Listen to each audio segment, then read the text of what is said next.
Los Angeles, Californie, le 31 janvier 2013 dans la nuit.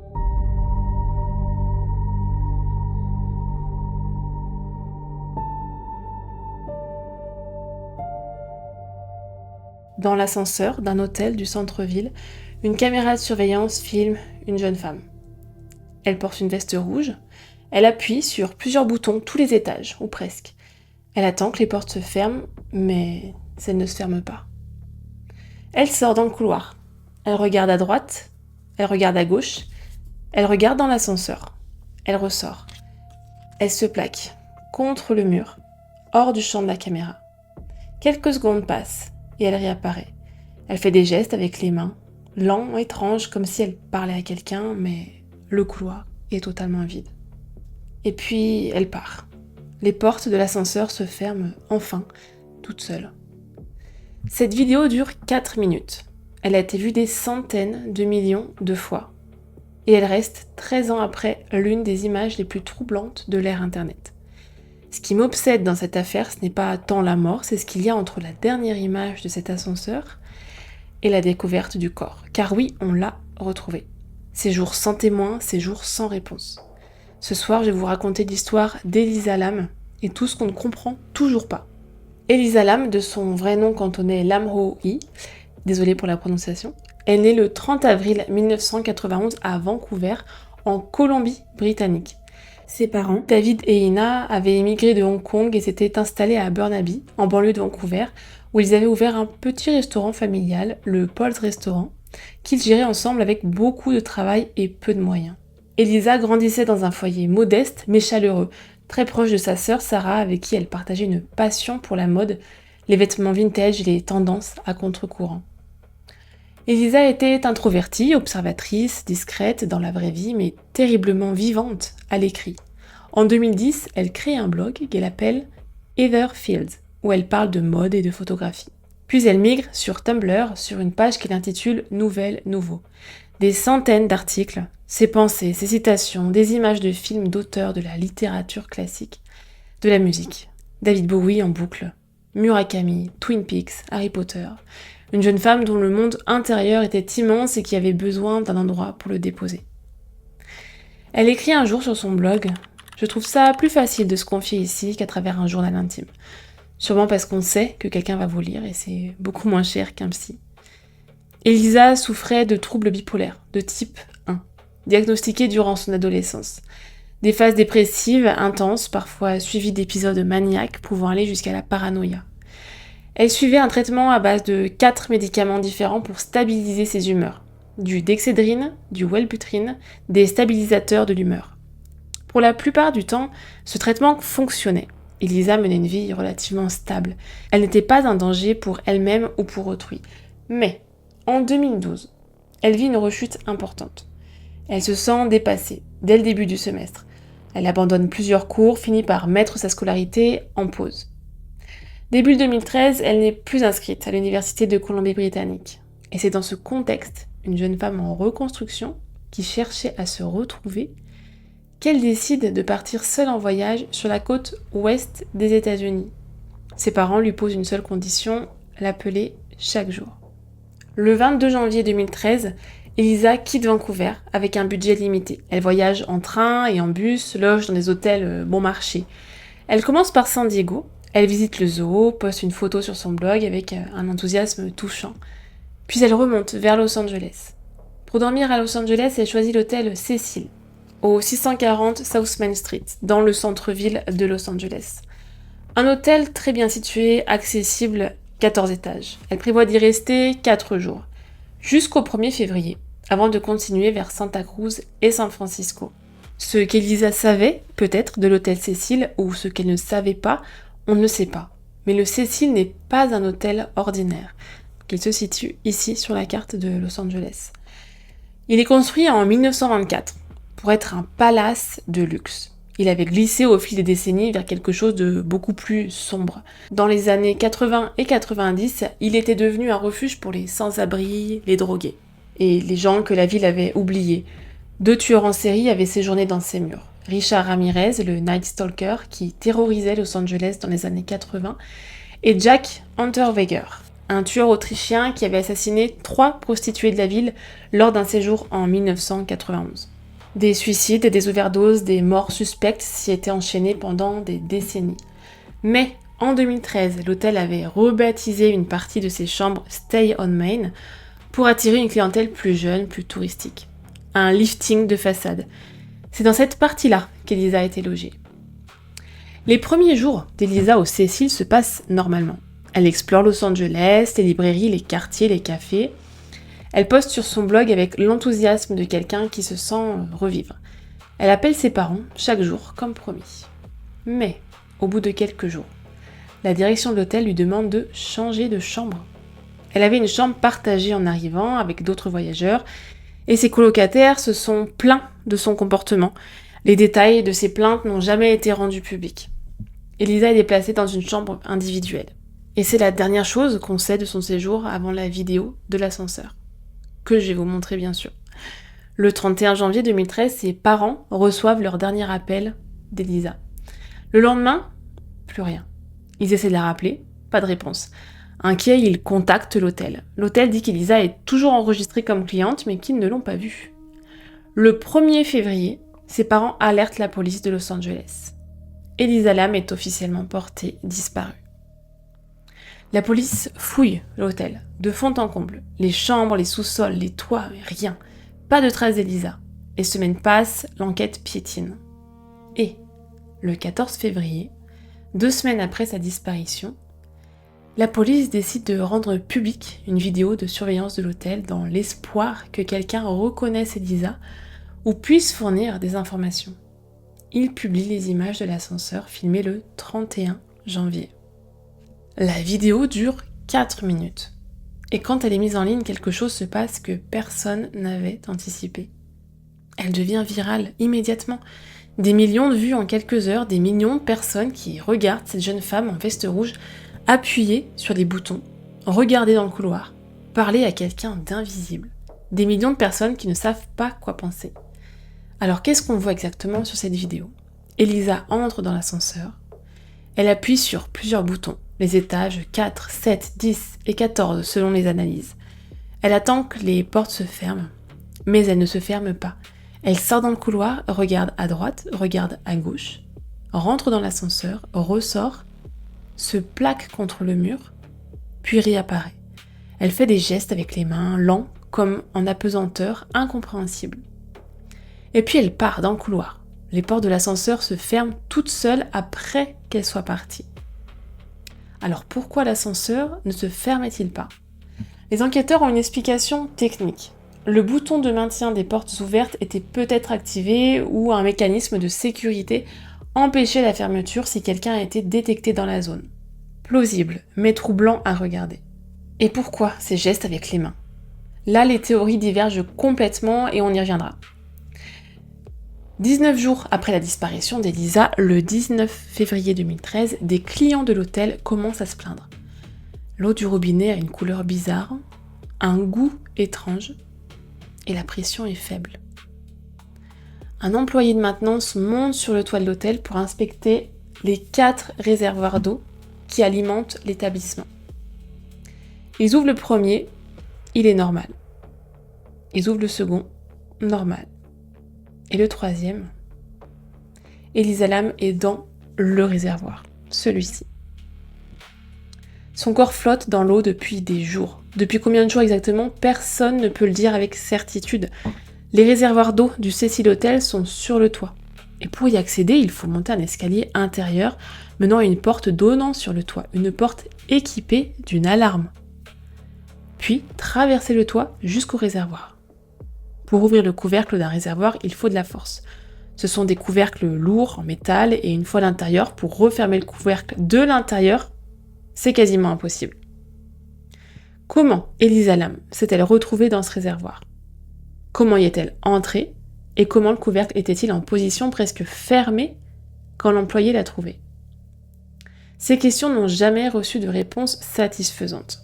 Le bureau du médecin légiste du comité de Los Angeles rend ses conclusions en juin 2013, donc 4 mois après la découverte du corps. Verdict, noyade accidentelle. les troubles bipolaires d'Elisa sont mentionnés comme facteurs contributifs. Pas de signes de violence, pas de traces de lutte sur le corps, pas de drogue récréative dans le sang, seulement ces médicaments habituels à des niveaux normaux.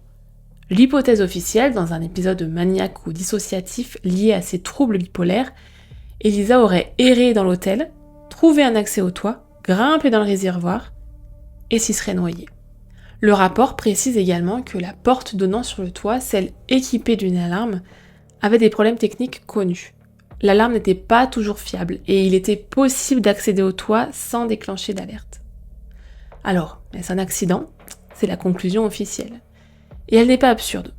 Les épisodes maniaques ou dissociatifs liés aux troubles bipolaires peuvent provoquer des comportements très inhabituels, des prises de risques inconscients, une désorientation totale. Des personnes en plein épisode psychiatrique ont fait des choses que leur entourage aurait considérées comme impossibles dans un état normal. Mais voilà ce que je ne comprends, moi, toujours pas, et je pense que vous non plus, c'est le couvercle. Ces couvercles pèsent plusieurs dizaines de kilos et s'ouvrent de l'extérieur. Comment Elisa, seule, a-t-elle pu ouvrir ce couvercle, entrer dans le réservoir et le remettre en position presque fermée de l'intérieur avant de se noyer ? Personne n'a jamais répondu à cette question. Pour comprendre pourquoi cette affaire a autant fasciné, il faut comprendre l'endroit où elle s'est passée. Parce que le Cecil Hotel n'est pas un décor anodin. Il est construit en 1924, au 640 South Main Street, dans le Skid Row de Los Angeles. Le quartier le plus pauvre et le plus dangereux de la ville. L'hôtel a été conçu comme un palace, marbre dans le hall d'entrée, vitraux, 700 chambres sur 14 étages. Mais la Grande Dépression a frappé, le quartier a décliné et l'hôtel avec lui. En 1931, donc 7 ans après son ouverture, la première mort suspecte est enregistrée. Un homme est retrouvé mort dans sa chambre. 1 an plus tard, c'est une femme qui se suicide en sautant du 9e étage. Et les décès s'enchaînent. Suicide, overdose, meurtre. L'hôtel devient connu dans le quartier comme un endroit où les gens viennent mourir. Dans les années 80, Richard Ramirez, le Night Stalker, un tueur en série qui a assassiné au moins 13 personnes en Californie, y séjourne pendant ses meurtres. Il rentre chaque nuit dans sa chambre au 14e étage. Il se débarrasse de ses vêtements ensanglantés dans la benne à ordures de l'hôtel et il dort. Ses voisins de couloir se souviennent d'une odeur insupportable venant de sa chambre. En 1991, Jacques Unterweger, un écrivain autrichien condamné pour meurtre, libéré après avoir apparemment réhabilité sa vie en prison, séjourne au Cecil lors d'un voyage à Los Angeles pour couvrir la criminalité de la ville. Pendant ce séjour, 3 prostituées sont assassinées. Unterweger sera reconnu coupable de ces meurtres et de plusieurs autres. Elizabeth Short, la Black Dahlia, l'une des victimes du crime non résolu le plus célèbre de Los Angeles, aurait fréquenté le bar de l'hôtel dans les semaines précédant son assassinat en 1947. C'est dans cet endroit qu'Elisa Lam avait choisi de dormir. Pas par goût du macabre, elle ne savait probablement pas tout ça, juste parce que c'était accessible et bien situé. Quand la vidéo de l'ascenseur a été publiée, quelque chose d'inédit s'est produit. Des millions de personnes dans le monde entier se sont transformées en enquêteurs amateurs, analysant chaque seconde de la vidéo, cherchant des indices dans les anciens articles de blog d'Elisa, construisant des théories de plus en plus élaborées. Certaines théories étaient rationnelles et soulevaient des questions légitimes sur les circonstances de sa mort. D'autres ont dérivé vers quelque chose de beaucoup plus sombre. Un musicien de black metal du nom de Morbid, dont la vraie vie avait des ressemblances troublantes avec certains éléments de l'affaire, a été accusé publiquement d'être responsable de la mort d'Elisa. Sa vie a été détruite. Des gens lui ont envoyé des menaces de mort. Il a failli perdre la raison et il n'avait strictement rien à voir avec cette affaire. Je vais m'arrêter une seconde sur ça parce que c'est l'une des choses les plus terrifiantes dans cette affaire.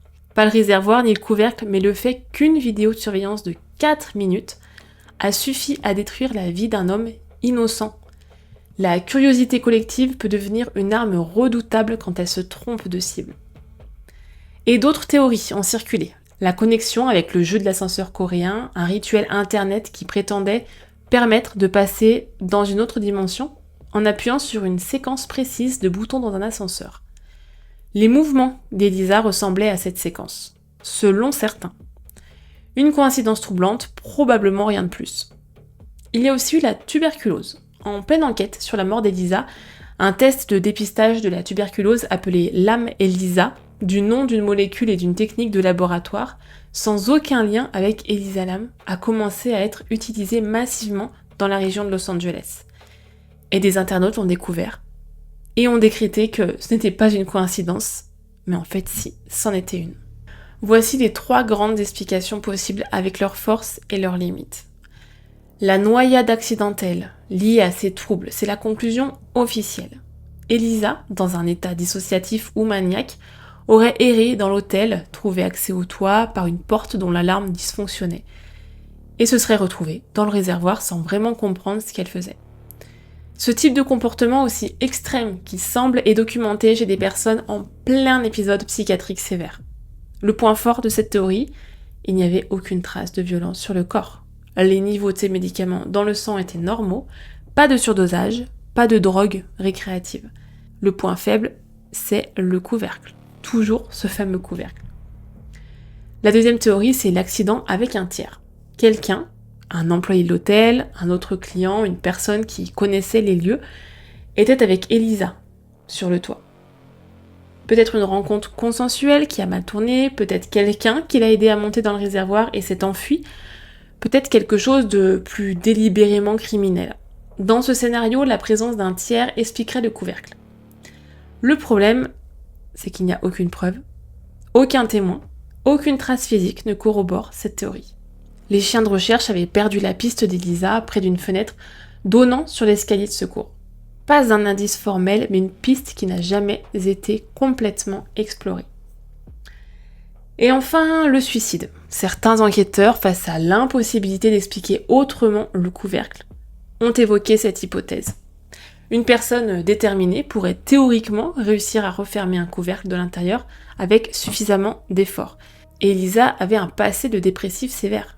Même si rien dans ses derniers messages ou articles de blog ne suggérait qu'elle était en crise suicidaire au moment du voyage, elle semble au contraire heureuse et pleine d'enthousiasme.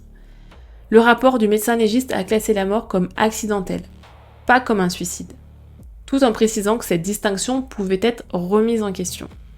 L'hôtel Cecil a fermé ses portes en 2017 pour être entièrement rénové. Il a depuis été converti en logements sociaux, une partie des chambres réservées à des familles à faible revenu. Le toit, l'endroit où le corps d'Elisa a été retrouvé, a été transformé en espace de vie commun pour les résidents. En 2021, Netflix a diffusé une série documentaire en 4 épisodes intitulée Crime Scene, The Vanishing at the Cecil Hotel. La série explore l'affaire en détail, les faits, les théories, le phénomène Internet, l'impact sur les personnes accusées à tort. Elle a relancé l'intérêt mondial pour cette affaire. La famille d'Elisa, elle, s'est retirée du débat public. Ses parents avaient déposé en 2015 une plainte civile contre l'hôtel pour négligence. L'accès au toit aurait dû être mieux sécurisé. En 2016, le tribunal a rejeté la plainte, estimant que l'hôtel ne pouvait pas raisonnablement prévoir qu'une cliente accéderait seule à un réservoir d'eau. Le 31 janvier 2013, une caméra de surveillance a filmé une jeune femme en veste rouge dans un ascenseur de Los Angeles. Elle appuyait sur des boutons, elle regardait dans le couloir, elle faisait des gestes avec les mains. Les portes de l'ascenseur ne se fermaient pas, puis elle est partie dans le couloir, les portes sont fermées, et on ne l'a plus jamais vue vivante.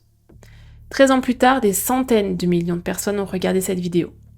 Des théories ont été construites, détruites, reconstruites. Un homme innocent a eu sa vie détruite par des accusations en ligne. Une famille a porté sa douleur devant les tribunaux sans obtenir justice. Une série Netflix a tenté de mettre des mots sur ce que tout le monde avait ressenti en voyant ces images. Et le couvercle du réservoir reste sans explication. Elisa Lam aimait David Bowie, elle regardait Twin Peaks, elle lisait Murakami, elle écrivait sur son blog que se confier à des inconnus était bien plus facile qu'un journal intime. Elle méritait mieux qu'une vidéo de surveillance et des théories. Merci d'avoir été là ce soir, j'attends vos commentaires pour savoir quelle est pour vous la théorie la plus possible dans cette affaire. N'hésitez pas à commenter, liker et partager ma vidéo pour la soutenir. Et on se retrouve très bientôt à minuit.